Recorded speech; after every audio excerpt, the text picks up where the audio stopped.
What's up guys? Welcome back to the channel. Today we're diving deep into Augusta and answering the big question, how broken is she actually? Because the hype around her is crazy. Some people are calling her the best electro DPS in the game, but does she really live up to the title? Let's break it down. First up, how does Augusta rank among electro DPS units? Compared to Xiangliao, Augusta plays a very different role. Xiangliao is a quick swap character, super easy to use, smooth rotation, and accessible for newer players.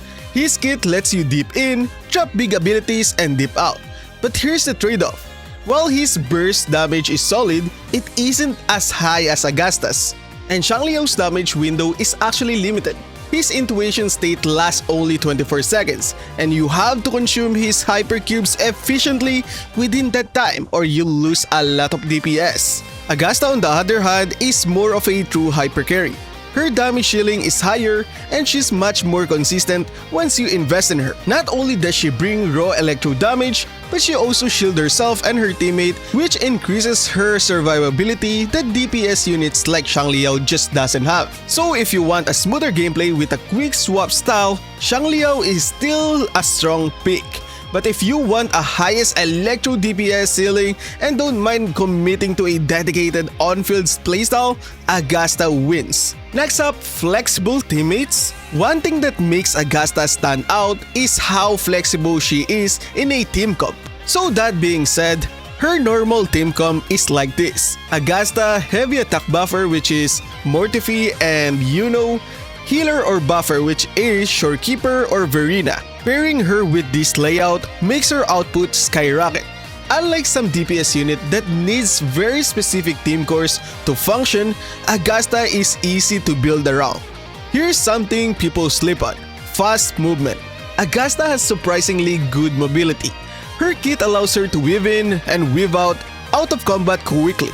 And when combined with her shield, it gives her a very smooth on-field experience compared to Xiangliao, who can feel locked in during his intuition state.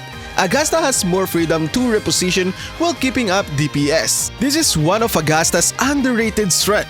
She brings her own shielding to the table, which not only keeps her safe but also provides team sustain. For many players, this means you don't have to run defensive slot just to protect her.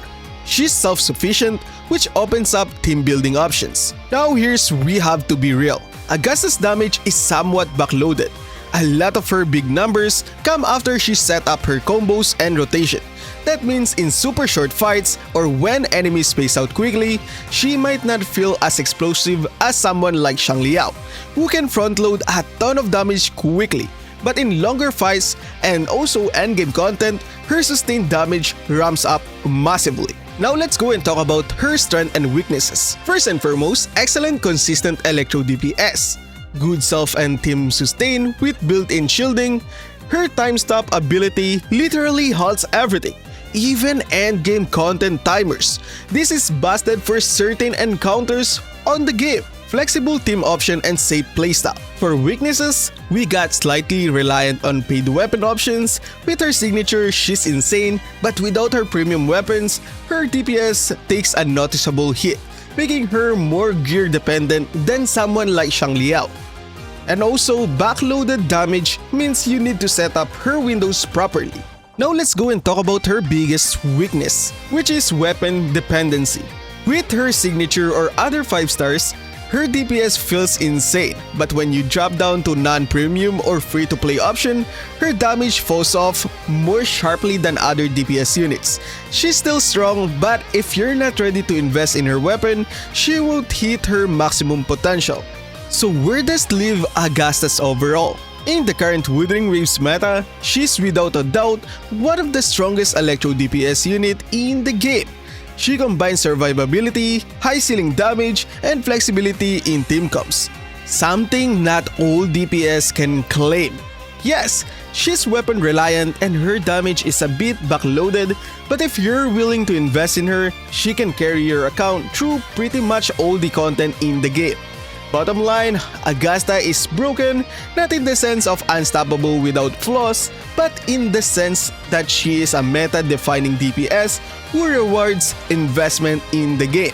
If you pull for her and her weapon, you're going to feel that power spike immediately. So is Augusta broken? Yes, but with an asterisk. With investment, she's one of the best Electro DPS in the game.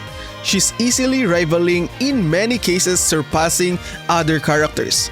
Without her weapon, she's still strong. So what do you guys think? Will Augusta completely replace your Electro carries?